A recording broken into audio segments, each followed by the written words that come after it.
Staying with Tyrone, Eddie McClenaghan is a writer from Ballygolly in County Tyrone, although he was born in Craigavon. Tonight's theme resonated with him as someone who is familiar with both the light and dark side of feeling lost. He hopes that this story can shed more light on an infamous darkness that can get lost in the noise sometimes. Eddie is reading Push On Home.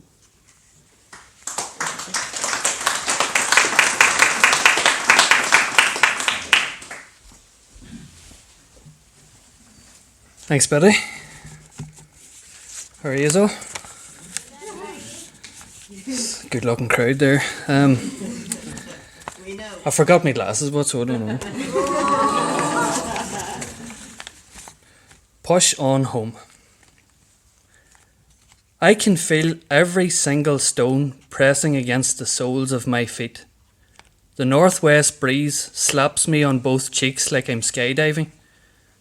I can't tell if I'm being pushed forward or pushed back, but I am being pushed.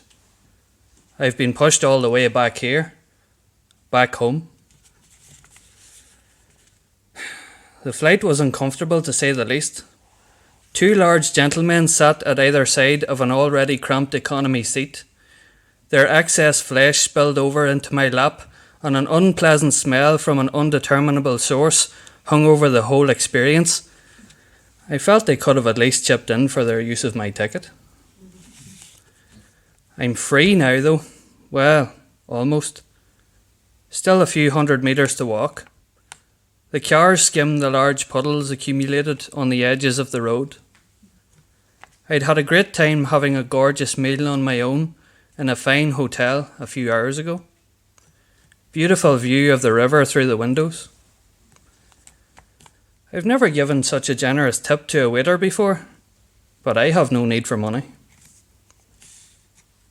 Traffic crawls in 2 lanes of 3, squeezing and expanding like an accordion, but the only tune is horns, thumping muffled beats, and hands-free dialling that I hear more clearly than the caller may realise.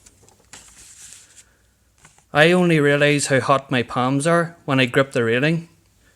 It's cool. It soothes me a little. I hoist myself up into a seated position and look upon the busy skyline.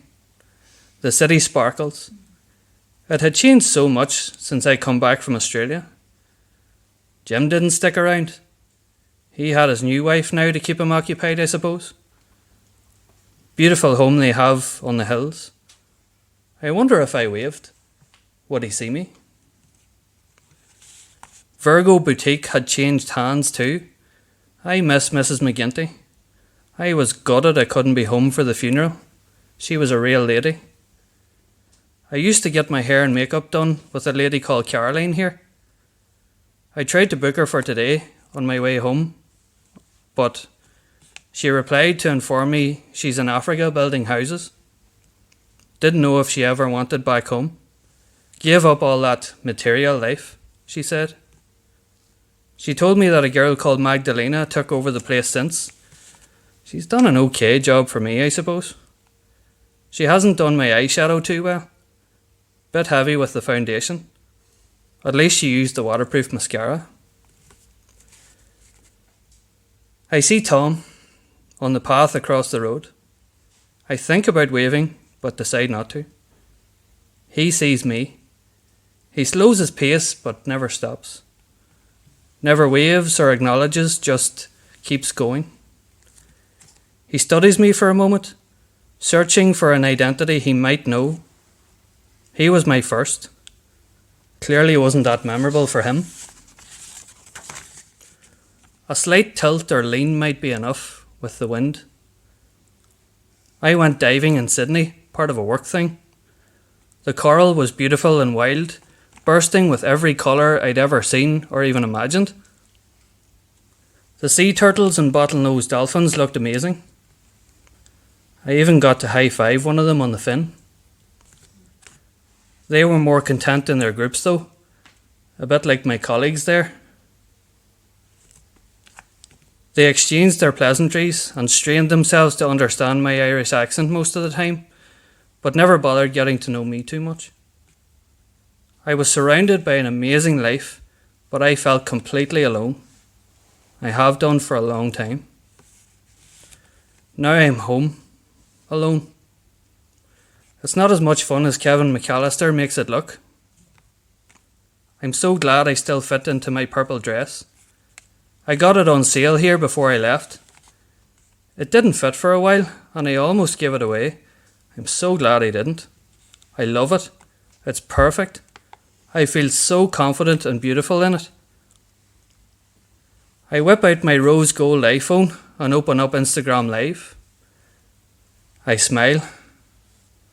I don't say a word. Just smile. It's all about them positive vibes, isn't it?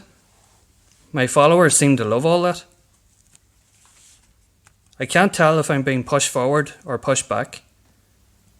I know I'm not dreaming, but it feels like I am. The city sparkles. The moon is so big and full tonight. Stunning.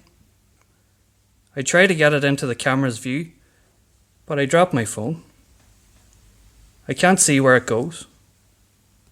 I hear a car horn screaming. Just one. Thanks.